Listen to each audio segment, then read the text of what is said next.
Hey everybody, this is Todd Albert for Boca Code. Thanks for joining us on our first ever live stream. Really glad you could make it. Let's go over to the topic at hand today, which is developing your resume for tech. So I know I'm going to get a lot of controversial comments on this. As a scientist, I know in certain things you've got truth and true and false statements. When it comes to a resume, there's a lot definitely.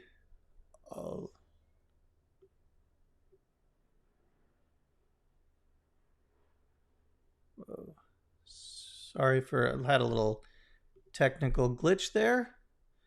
Sorry about that. So anyway, welcome to our first broadcast, first live stream on YouTube. Hello, Ashley, and this is Todd Albert of Boca Code, and I want to talk to you about developing your resume for tech. So let's get started.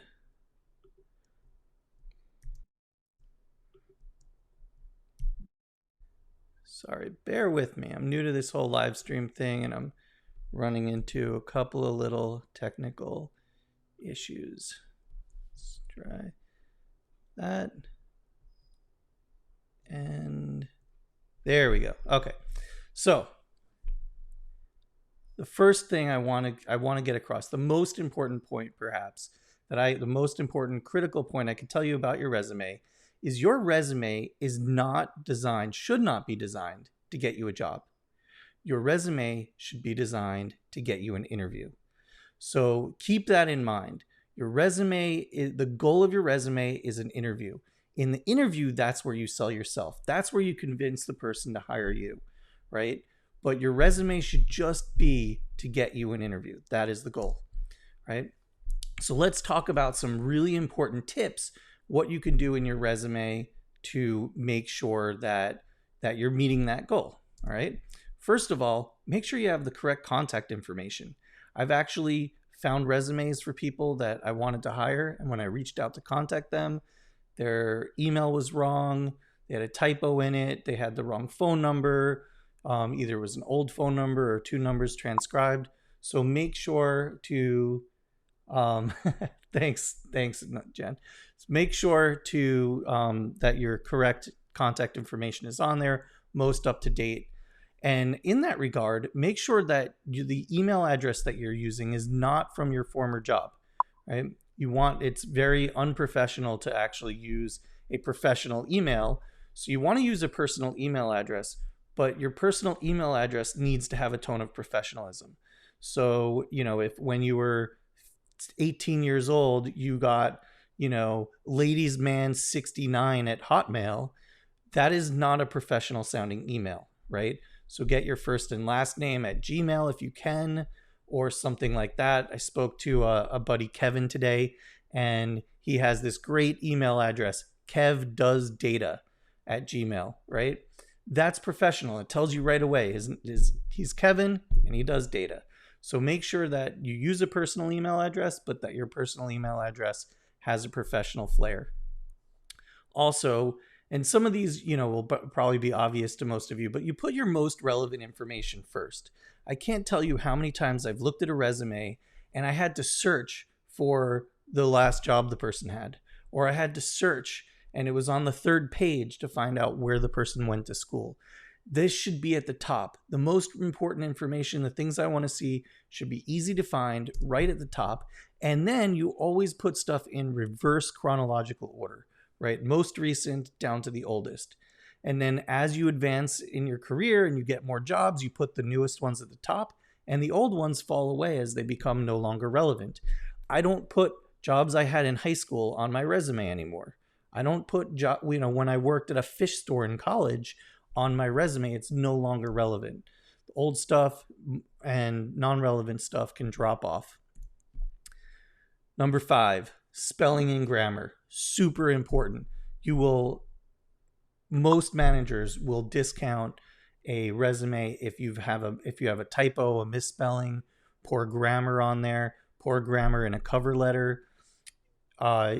this will definitely, send you to the no pile, because the idea is if you're careless when you're applying to the job, you're going to be careless on the job.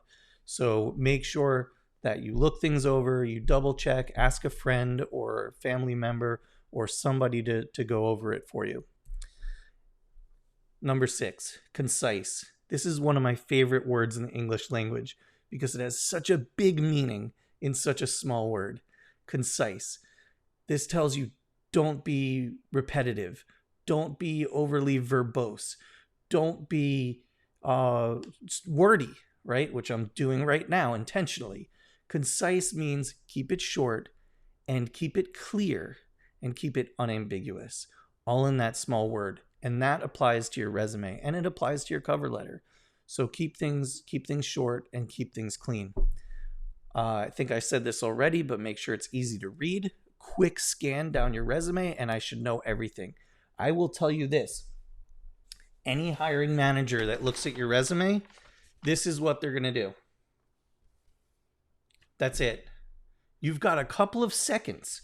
You've got a few seconds there to capture, to tell me, here's what I've done. These are the jobs I've had. And here's where I went to school. So Alan is reminding us in terms of grammar that the name Grammar Hub comes from programmer, not from this kind of grammar. So make it easy to read, make it quick and easy to scan. Along that line, align things down the left column, makes it really easy to just scan down. Use bold and italics to highlight things. And I'm going to show you some examples of this in a few minutes. And this is a bit of a pet peeve of mine, but don't send me your resume in a Word document unless you want me to edit it, right? Don't send an editable format of a document that is your final document, right? You're sending me your PDF. If you want it to look good on my machine, make it into a PDF. If you send me a Word document, I don't have Word. I use a different word processor. When I open it, it's not going to look the same to me.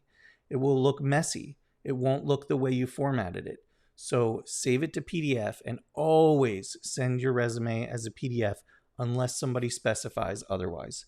So those are my important tips, what I call important resume tips. I've got 10 more that I call if possible, right? So this is my third slide here, if you will, because these other slides are like sub slides. So these are tips that are if possible. And I say if possible, I think a lot of these are equally as important as the ones that I labeled as important, but you can't always do these. That's why I'm putting these as if possible. So because you're going to comment, oh, I didn't get the job description ahead of time, things like that. And I know because I get resumes. I ask people for resumes all the time. I spoke to somebody today that I was just like, hey, send me your resume, right? I didn't give him a job description. So my first tip here is reread the job description twice. So when I say reread, I mean read it a second time. And then when I say twice, I mean reread it a third time. Keep reading that job description and make sure that you're tailoring what you're sending to them to that job, right? And all the times in job descriptions, it'll say, oh, the candidate must have all of these qualifications or should have all these qualifications. That's the dream candidate, okay? When we list out, oh, the candidate should have this, and this, no one's going to have all of that. Don't be afraid if you don't have all of those things, right? It's good if you have most of them and highlight the ones that you have. And so that gets to my next point is you want to direct a cover letter if possible. Again, if possible, you don't always have the option to send a cover letter. But if you do send a cover letter, but keep it short. What do I mean by short? 3 to 5 sentences.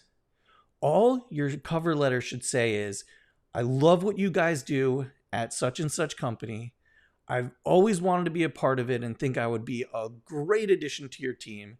And here's why, right? Just quick, to the point, no rambling, no, when I was a little boy, I always dreamed, blah, blah, blah. file it, X, goodbye. No big paragraphs. 3 quick sentences is usually enough to get everything out there. I'll give you a couple of exceptions to this rule of additional sentences you might throw in here as we go along, but for the most part, if you should keep it to right around 3 to 5 sentences in that cover letter, but it should be hyper focused. Don't copy your last cover letter. Every cover letter that you send should be unique because it should be really short and really directed. So there is no copying and pasting in the name of the company. Everyone should be written for the job.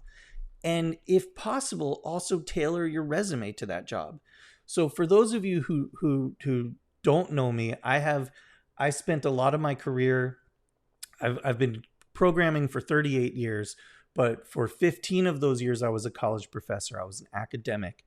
And so I've applied to a lot of academic positions, and I've applied to a lot of tech positions. And at one point in my life, I was actually applying to some of both. And I had 2 versions of my resume. I had my academic version and I had my tech version. And depending on the job is depending on which version I would send. I actually sent applied for a job that was a tech job at an academic institution. So I took pieces of both resumes and I cobbled them together and tailored that resume very specifically to that job. So when you can, tailor your resume to the job you're applying for, right? I don't put when I worked at a bowling alley in high school on my resume, but if I was applying to be, some software developer for a bowling company, I might put that. It might be relevant, right? What about your address?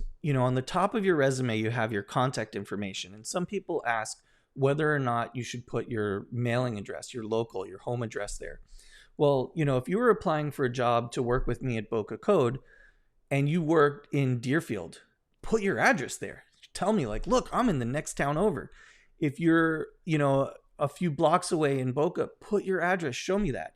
But maybe you live in Seattle, Washington, and you have family here in South Florida and you're about to move back.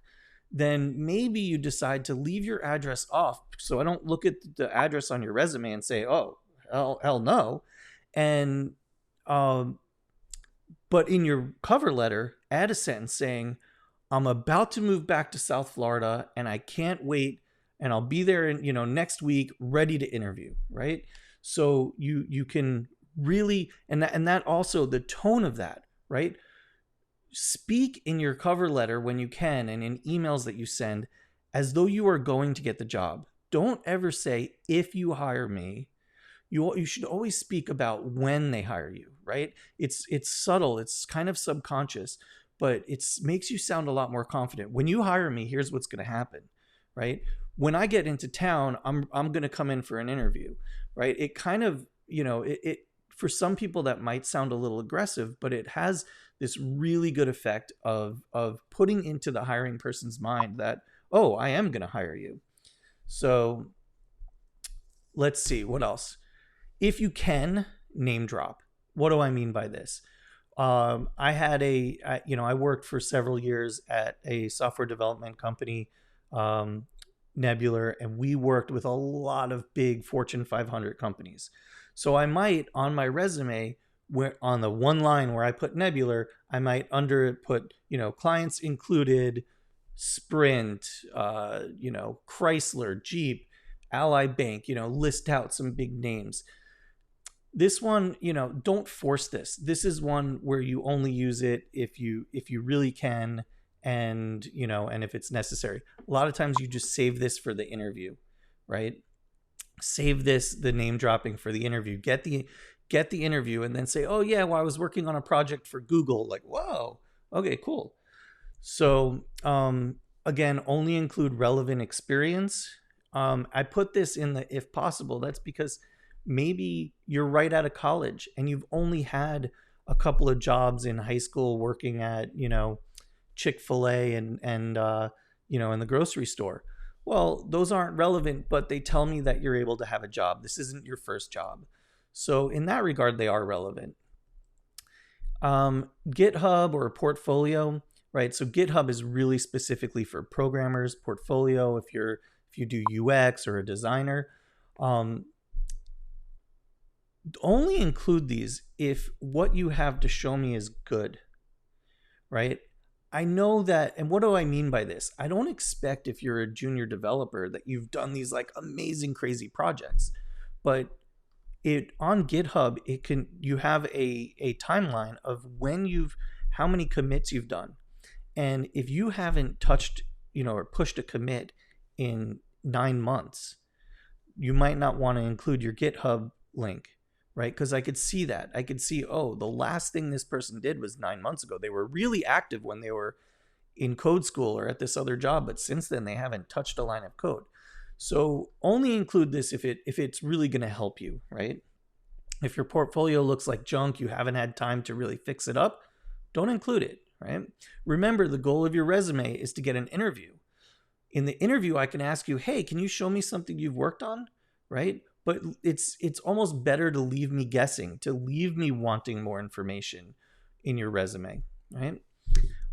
Again, this is one you don't want to force, but I'll give you an example. I was applying for a senior developer position at Delivery Dudes. And Delivery Dudes is a very fun, very casual company. In the job description, they had, they were talking about hacky sacking and playing frisbee and stuff like that. So when I applied, I put in my cover letter something about my hacky sack skills. And in my in my resume, I put, the time that I won a disc golf tournament. So, I added a little fun fact there to humanize me so that, I didn't look so I'm a stuffy programmer. But you don't want to force this. Again, the most recent resume that you guys are going to see in a moment, I'm putting together for the Department of Education because I have to for licensing for the school. I'm not putting anything about hacky sack or disc golf sending to the Department of Education, right?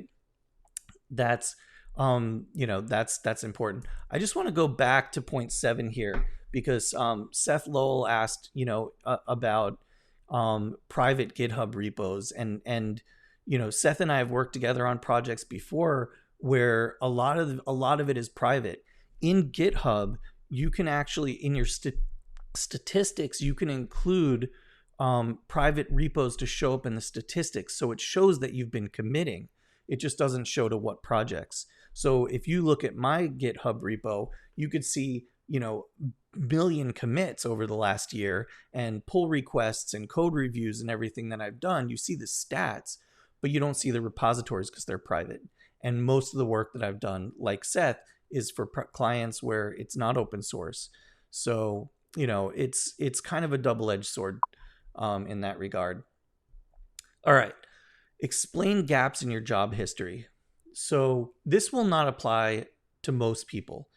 But I wanted to take a moment to say this because I had a candidate that I was interviewing, and this was at we were at an event where we were like speed date interviewing, and I had gotten the opportunity to look at her resume beforehand, but I only had a few minutes to meet her. And I noticed on her resume there was a 5-year gap with no job history. It was like work, and then 5 years, and then code school.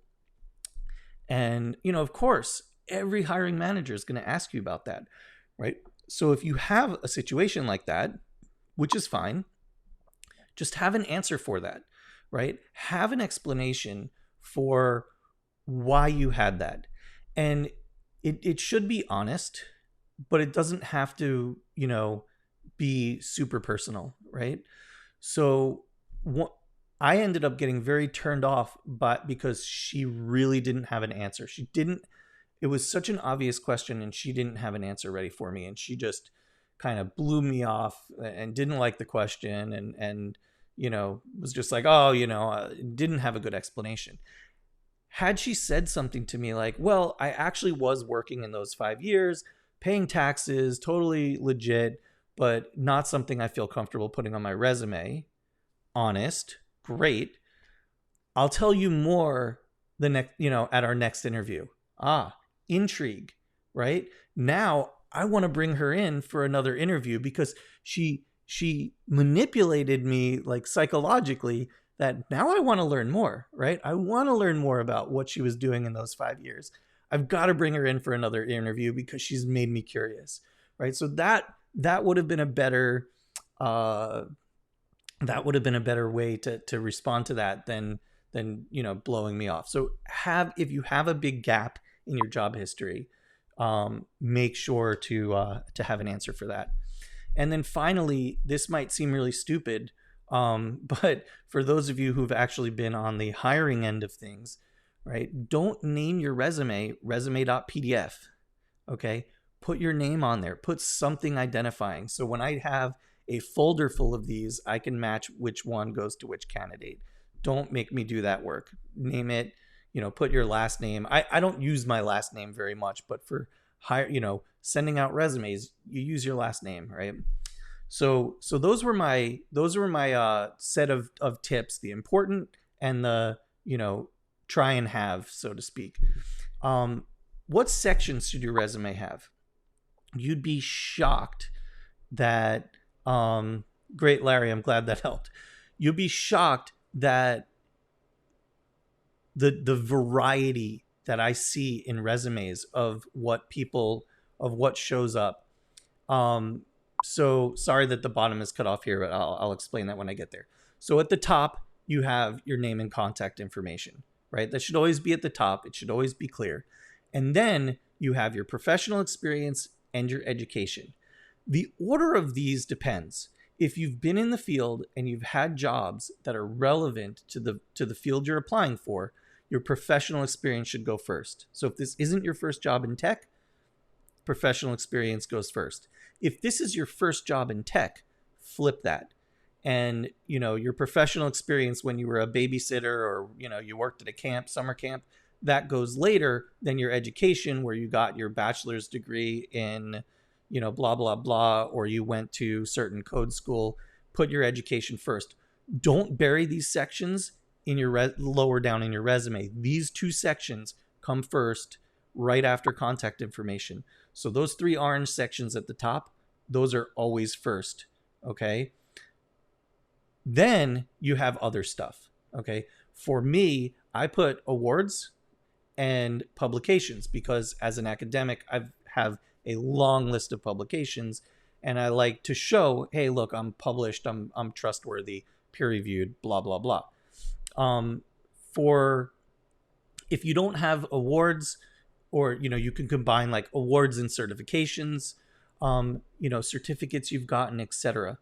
Those are good for that section. Below, you might have a section on languages you speak, right? Not JavaScript, but Spanish, Portuguese, Italian, whatever, Russian, whatever languages you speak, maybe your level of fluency in them. And then maybe a skills section. So if you're, new to start off, you can list skills, and these are great keywords to put in there, like React, Node, AWS, right? Or if you're in UX, it could be like Sketch, Balsamic, whatever, right? So these are definitely the sections to have, right? Don't, I know I'll get a lot of people arguing with me here, but don't fill your resume up with a bunch of fluff, okay? So now here's where things kind of bifurcate in a way. So number 5 is you want to have certain key search terms appear in your resume for bots. So if you're working with a recruiter or you're posting your resume on a site like Indeed, for example, they're gonna scan your resume and be looking for certain keywords and pull it out and then send your resume to jobs that are relevant to those keywords, right?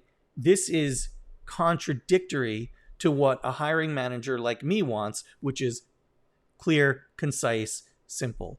Okay. So I want to give, so how do you please both? How do you please the bot by having all the keywords and the manager by keeping it clean?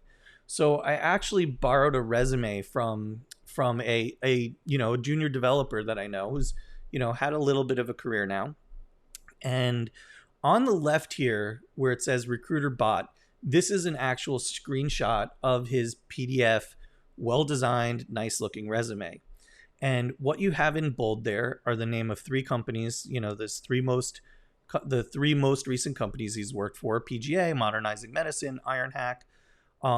In italics, you have his position: data engineer intern, lead teaching assistant.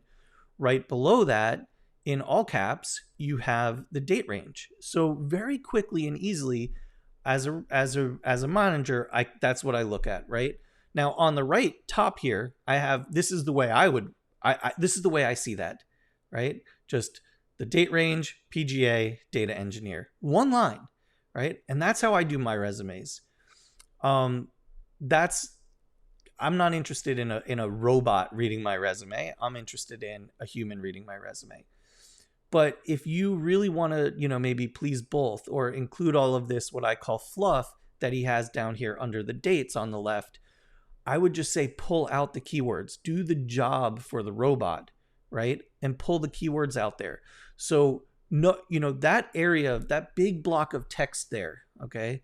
This, I don't know if you could see my mouse, but yeah, these big blocks of text, even your mom doesn't read those, okay? I will say that again. Your mom won't even read those blocks of text, right? So what you're doing is you're making my job as a manager. I have to go through there and skim and see, okay, Oracle, SQL, Python, right?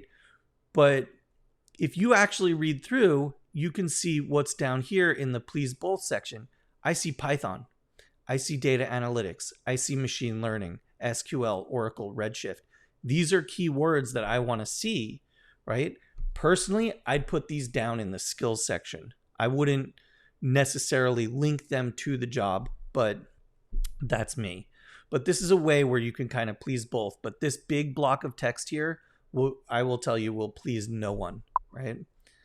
So thank you, Damien. I realize I have a little preview of my screen, so I know that you can't actually see the mouse. So trying to get it out of here now. Thanks, Alan. Okay, so here's my resume. I have my contact information grayed out. I love all of you guys, but this is going to live forever on the internet, so I don't want my email, phone number, and address published. But this is where you have your updated contact information right here. And then I have my relevant professional experience. Now, my coding experience, like I mentioned, goes back, 4 decades. I don't have a lot of that early stuff on here. Why? Because you should only go back about 15 years on your resume. And so if you go back 15 years ago, I was a teacher. So if you look at the bottom here, it's a lot of teaching positions, and then more recently back to coding, right? That's the story of my life. But I don't need to go back and list every single job I had, 15 plus years ago. Next section, education, right? So for me, I've had relevant jobs, so I put professional experience first. For you, if you're like a recent graduate, you might flip those 2 sections, right? And then for me, I put an awards section here, right? I could include my, when I won a disc golf tournament, to help humanize me. And then I have here publications, and it says selected, which implies that, look, I don't have them all listed here. These are just kind of the top ones. But, that doesn't apply to everyone I know. Not everyone has an academic background. So for you, let's talk about, first let's talk about what's missing. What do I not have? I don't have fluff here, right? This is rock solid. There is no fluff in this resume, which is the goal. And I know I have a longer history here and more information to put than you might, but this should be the goal. This should be at least in the direction that your resume is heading. No fluff, right? No wordy descriptions that no one reads. And, but what can you consider to put here if you don't have publications, awards, things like that? Like I mentioned, put languages that you speak, skills, and just keep it really short, bulleted list: React, AWS, Node, Python, right? Keywords that a hiring manager is going to be looking for. So that's, thanks for bearing with me. I'm going to end that there. I'm going to stay on for a couple more minutes if you guys have any questions. Otherwise, thanks so much for joining.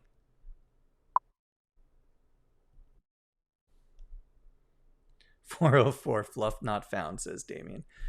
All right, if there's no questions coming up, you see, I think there's a way I can show this comment. Boop. Yeah, there we go. Look at that. No fluff found. All right. Well, thanks so much for joining us, and you guys are amazing. Have a great rest of your day and a great weekend.